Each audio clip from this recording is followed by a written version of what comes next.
Mahabharata, Adi Parva, Āstïka Parva, Section 13. Shaunaka said, "For what reason did that tiger among kings, the royal Janmejaya, determine to take the lives of the snakes by means of a sacrifice?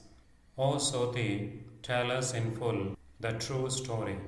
Tell us also why Āstïka, the best of Dvijavans, that foremost of ascetics, rescued the snakes from the blazing fire. Whose son was that monarch who celebrated the snake sacrifice, and whose son also was that best of Dvijavans?" Sauti said, "O best of speakers, this story of Āstïka is long. I will duly relate it in full. Oh, listen." Shaunaka said, "I am desirous of hearing at length the charming story of that Rishi, that illustrious Brahmana named Āstïka." Sauti said, "This history, first recited by Krishna Dvaipayana, is called a Purana by the Brahmanas. It was formerly narrated by my wise father, Lomaharshana, the disciple of Vyasa, before the dwellers of the Naimisha forest, at their request. I was present at the recital, and, O Shaunaka, since thou asks me, I shall narrate the history of Āstïka exactly as I heard it. O listen, as I recite in full that sin-destroying story. The father of Āstïka was powerful like Prajapati. He was a brahmacharin, always engaged in austere devotions. He ate sparingly, was a great ascetic, and had his lust under complete control. And he was known by the name of Jaraţkāru, the foremost one among the Yayavaras, virtuous and of rigid vows, highly blessed and endued with great ascetic power. Once undertook a journey over the world. He visited divers places, bathed in divers sacred waters, and rested where the night overtook him. Endued with great energy, he practiced religious austerities, hard to be practiced by men of unrestrained souls. The sage lived upon air only, and renounced sleep forever, thus going about like a blazing fire. One day he happened to see his ancestors hanging heads down in a great hole, their feet pointing upwards. On seeing them, Jaraţkāru addressed them, saying, "Who are you, thus hanging heads down in this hole by a rope of Virana fibers, that is again secretly eaten into all sides by a rat living here?" The ancestors said, "We are rishis of rigid vows called Yayavaras.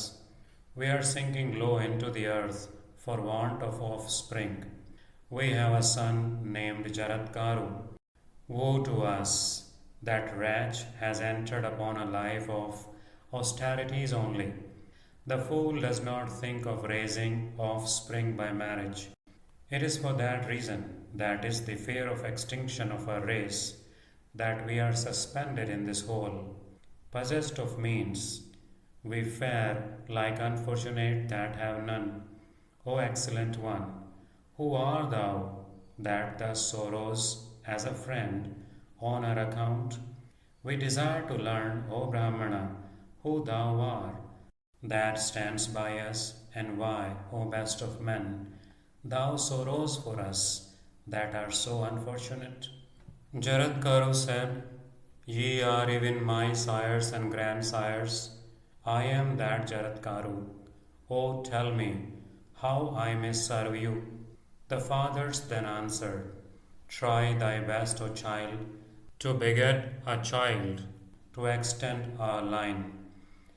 Thou wilt then, O excellent one, have done a meritorious art for both thyself and us, not by the fruits of virtue, not by ascetic penances well hoarded up, acquires the merit which one does by becoming a father.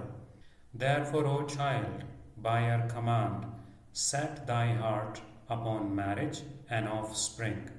Even this is our highest good.